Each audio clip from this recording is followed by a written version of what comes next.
es un gusto enorme que esté con nosotros, con ustedes. Es un placer porque es el líder para mí de una de las provincias modelo. Bienvenido, Alfredo Cornejo, ¿cómo estás? Muy bien, ¿vos? Bien. Bueno, primero preguntarte si me habilitás a tutearte. Por supuesto que sí, me hace Sí. sentir más joven. Muy bien. Bueno, Alfredo, contame, ¿vos sos consciente que sos el líder de una provincia modelo? Es una Cuando provincia hablo linda. modelo, tienen desarrollo, rutas, infraestructura, economía, desarrollo. Es una provincia muy linda, con una diversidad económica muy grande. Tiene muchas actividades. Pero es una provincia que también tiene sus problemas. No puede escaparle a los problemas de la macroeconomía, ¿no? Alta inflación, y eso deteriora el territorio, ¿no? Lo deteriora por buenas administraciones provinciales que hagas, tiene un impacto sobre el territorio. Pero es una provincia muy interesante, de mucha diversidad cultural, económica, bastante conectada al mundo. Es linda provincia y me enorgullece gobernarla, y mucho más me enorgullece que soy el único que ha vuelto. No hay reelección en Mendoza, así que Claro. soy el único en la historia. Si termino el mandato, ojalá que sí. ¿Por qué no? Bueno, qué sé yo. Si termina el mandato, voy a ser el único que va a haberla gobernado 8 años. O sea, en toda la historia De Mendoza. de Mendoza nadie la ha gobernado más de 2, 3, 4 años los mandatos, y antes que los mandatos eran de 2, te imaginas que ninguno la gobernó 8 años. Entonces, de terminar el mandato, voy a ser el único mendocino, ¿no? Entonces, sí que me enorgullece. Pero también me da mucha responsabilidad eso, ¿no? Sos parte de la Unión Cívica Radical, fuiste senador, diputado nacional, para que la gente te conozca, para que el sanjuanino te conozca. Fuiste intendente Godoy Así Cruz. Pero ¿cómo comenzaste en la política? Mira, en general, yo me vinculé a la actividad política por más que no venía de una familia de simpatizantes radicales. Mi padre, fundamentalmente, más que simpatizante radical, más bien antiperonista, ¿no? Era muy antiperonista. Y en un pueblo. Y me vinculé a la política a partir de la guerra de Malvinas, porque yo hice el servicio militar en ese momento y me fui de baja, terminé el servicio militar, y Argentina invadió Malvinas, ¿no? En la dictadura militar. Yo sabía que no estábamos preparados, por mi experiencia personal, que no hacíamos ejercicios militares prácticamente. O sea, era muy obvio que eso no... Entonces me empecé a interesar en la política, y en un momento en el que estaba vigente en la dictadura militar, ¿no? Entonces empecé a buscar quiénes eran los políticos del pueblo, empecé a involucrarme con los dirigentes del radicalismo que estaban en ese tiempo con Alfonsín, que era el único dirigente, y Frigerio, el abuelo de Rogerio Frigerio actual, que eran los dos únicos dirigentes políticos que estaban en contra de Malvinas, de invadirlas, de entrar en guerra, ¿no? Entonces eso me llamó mucho la atención, y empecé a buscar a los seguidores de Alfonsín, y ahí me empecé a involucrar. Después empecé en la universidad en ciencia política y me vinculé a la Franja Morada, que era incipiente su formación. ¿En qué parte de lo que está haciendo Milei estás de acuerdo y en qué parte no? Te lo resumo A conceptualmente. ver. Hay conceptos básicos de la sociología política, de la economía, que son: qué es el Estado, cuál es su papel, qué es el mercado y qué es la sociedad, ¿no? Definir a la sociedad es muy fácil, somos todos los del cuerpo social. Definir al Estado tiene definiciones jurídicas, y definir al mercado ya tiene conceptos más ideológicos, ¿no? Si queremos compatibilizar el funcionamiento del sistema económico capitalista con el funcionamiento del sistema político democrático, tiene que funcionar bien los mercados, tiene que funcionar bien el Estado y la sociedad tiene que beneficiarse de esas dos administraciones. El sesgo ideológico que le veo a todos los que vienen mucho de esas ideas liberales en las que yo abrevo, es que el mercado por sí solo lo hará todo y beneficiará a la sociedad. Y ese concepto es el que yo no ascribo totalmente. Yo creo que un Estado inteligente y bien administrado en sus formas jurídicas teóricas debe equilibrar que los mercados funcionen bien, que produzcan riqueza y el Estado que la distribuya de la mejor manera posible, ¿no? Y bueno, cuando yo lo escucho que él quiere abolir el Estado, eliminar el Estado, yo creo que eso no solo que no es conveniente, sino que no es posible. No se lo va a aceptar la sociedad.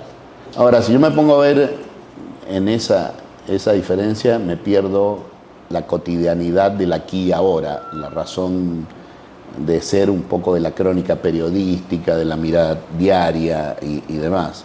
La mirada diaria es que funciona pésimo el mercado, todos los mercados funcionan mal, que la intervención estatal es boba, es mala. Entonces, unas y otras están funcionando mal y hay que hacer un borrón y cuenta nueva con muchas cosas. Y Milei, de alguna forma, por las razones que sea,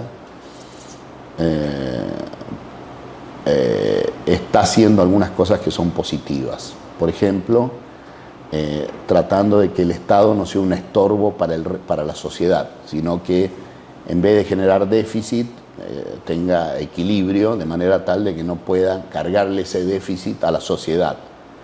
La sociedad es el más pobre y el más rico. El más rico se salva porque tiene capital, el más pobre, si el Estado le carga peso, lo hunde cada vez más en la pobreza y demás. Entonces, me parece que esa línea es la que yo creo que hay que apoyar. Hay que limpiar los problemas de intervención boba del Estado, todos esos planes de desregulación, de intervención estatal boba, creo que hay que eliminarlos, entonces yo lo apoyo. ¿Qué? Por ejemplo, yo estoy tratando de comprar medicamentos en la India.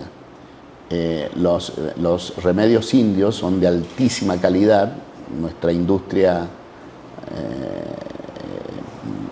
le pone reparos, pero la verdad que los medicamentos en la Argentina son más caros que en Chile, son más caros que en Paraguay, son más caros que en Bolivia, son más caros que en Brasil, son más caros que en Estados Unidos, son más caros que en Europa. Y hoy India prácticamente provee a 2/3 del mundo con sus medicamentos. Y esos medicamentos están vendiéndose en Estados Unidos, están vendiéndose en Europa. Entonces, por ejemplo, un tema práctico en el que yo apoyo al gobierno y quiero que el gobierno nacional me apoye concretamente es poder comprar medicamentos que bajen el precio en Argentina y que lo bajen en Mendoza, en San Juan, en todos lados. Porque hay dos formas de regular en el tema medicamentos. Ustedes saben que los medicamentos son el origen, es la propiedad intelectual, son las patentes de los laboratorios a la hora de tener medicamentos, ¿no es cierto? De producir esos medicamentos. Hay dos formas de controlar eso. El mundo lo ha, Europa de una forma, Estados Unidos de otra. En Europa hay precios topes a los medicamentos. Los más usuales tienen topes, no se puede comprar más y se actualizan y se regulan, etc. En Estados Unidos se compite. Hay cada vez más ofertas de medicamentos y compiten por el precio. Claro. Entonces Argentina tiene que decidir qué hacer. Se supone que Milei y Federico Sturzenegger, que es el que más alienta estas cosas, promueve la competencia. Bueno, El libre mercado. El libre mercado y la posibilidad de competencia. Ahora, tiene que haber una regulación, una intervención estatal, y sí, porque si entran medicamentos que le hacen daño a la población, que no estén debidamente auditados, no es bueno para la competencia. Es competir entre iguales, ¿no? Medicamentos que hagan bien contra medicamentos que hacen bien y que compitan en precio, ¿no? Para eso existe la ANMAT, que es la que autoriza esos medicamentos, y nosotros queremos que el gobierno haga un correlato con la ANMAT, que dependen de ellos. No se puede pedir libertad de mercado y compitan, pero la ANMAT no autoriza remedios de laboratorios indios, ¿no? Pero Alfredo, ¿te han dado el ok? El semáforo ¿Me han dado el ok? Sí. Pero un ok político, discursivo. Pero la ANMAT ha sacado un comunicado que dice que las provincias pueden comprar, pero que la responsabilidad, si hay algún problema, es de las provincias que compren. O sea, como que se lavó las manos en cuanto a las Así cosas. es, literalmente. Eso no lo había escuchado. Sí. Y no te cayó bien.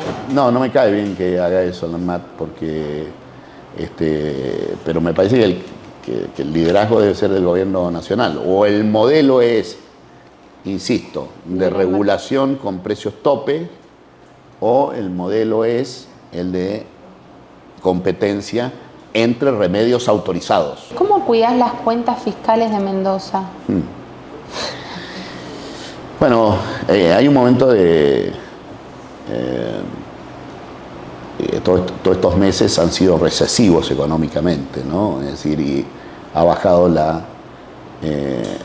el consumo, y con lo cual la recaudación del Estado provincial, en Mendoza, en San Juan, en el Estado nacional, ha bajado su recaudación de impuestos al consumo. Ahora, a partir del blanqueo, se ha levantado un poco la recaudación en base al blanqueo, pero el blanqueo es momentáneo, ¿no? Con lo cual yo siempre he tratado de ser muy conservador y muy prudente en el manejo de equilibrios y gastos, y no dejar de hacer nada de los servicios sustantivos que tiene que prestar el Estado. Entonces soy medido en las paritarias estatales, que trae ruido todo el tiempo, pero la verdad que nos ha ido bastante bien, porque todas han sido con acuerdos, salvo con los empleados judiciales, que tuvimos conflicto. Con el resto ha sido por acuerdo, y cuando han querido hacer paros, los paros no han sido exitosos, no han tenido el acompañamiento. También trato de que la obra pública sea cada vez más de mayores oferentes y menores precios, lo cual es bravo de hacer para todas las provincias hoy por hoy, porque nosotros hemos tratado de no parar la obra pública, pero el gobierno nacional en San Juan, por ejemplo, ponía mucho dinero en la obra pública con el anterior gobierno. Entonces ahora, al retrasarse el gobierno nacional, no al retrasarse, al retirarse de la obra pública, estamos en problemas con eso, ¿no? Es decir, en Mendoza hemos tratado de que no caiga la obra pública, pero hemos llamado a licitaciones nuevas, puedo darte varios ejemplos, y las empresas se han ido acomodando a esos precios, ¿no? Bien. Así que todas esas medidas son las que hemos estado dando en este tiempo, ¿no? Ya no reciben transferencias discrecionales, ¿se acabaron? Claro, se acabaron. No, cerraron. Ahí no hay, pero no hay en el caso de ustedes, Alfredo, bueno, con los gobiernos peronistas, claro, no estás tenían. acostumbrado, digamos, Exacto. y quería ir por ahí. Eso, exactamente, sí, es bueno el punto tuyo, porque o sea, no te afecta en algún punto. No afecta con respecto a lo que teníamos. Hay provincias que estaban recibiendo recursos extraordinarios, una era San Juan en el gobierno anterior, entonces, claro, son menos recursos de los que se recibían con anterioridad. Mendoza no ha recibido recursos extraordinarios, ¿no? Yo quiero el borrador de Mendoza, o sea, así se lo presentamos al ministro acá. ¿Cómo haces? ¿Cómo hacen? Mira, yo no le pondría... ¿Cómo explotaron el turismo? Yo no soy quien para dar una recomendación, pero solo aclararte, para mí, que hay que armar un buen ecosistema privado de provisión de servicios, porque no es toda tarea del gobierno. Los gobiernos en Mendoza hemos hecho cosas para el turismo, no sé, promover conectividad aérea, esas cosas ayudan, no voy a decir que no, pero el mercado todo lo puede. Si vos no tenés un flujo de pasajeros suficiente para que vengan, por más gestión política que hagas, las aerolíneas no hacen beneficencia, no traen un avión porque sí a determinados lugares, ¿no? Entonces hay que generar un ecosistema de provisión de servicios que haga que sea atractivo llegar. Los gobiernos también tienen que promover la marca y tratar de tener acuerdos. Yo siempre digo que en Hawái no andan los locales alertando sobre los tiburones cerca de la costa, pues si no nadie vendría. O sea, hay que generar también una marca, ¿no?, que atraiga el lugar, y eso tiene que ser un gran acuerdo social. No puede ser que el oficialismo diga una cosa y la oposición diga todo lo contrario, porque eso mata la marca. Es decir, hay que tratar de fortalecer un mensaje único y demás. Ahora, todo el resto lo hace el sector privado. El éxito de Mendoza gira alrededor de la historia del vino, pero ojo con eso, porque tiene que ser el vino de determinadas características, porque el vino es un atractivo, pero también hay una caída del consumo del vino en el mundo, entonces tiene que ser determinados vinos con determinadas marcas, luego asociadas a la gastronomía, y la gastronomía de Mendoza ha estado vinculándose con la gastronomía de Perú. Tenemos vuelos directos hoy con otras gastronomías de otros lugares del mundo.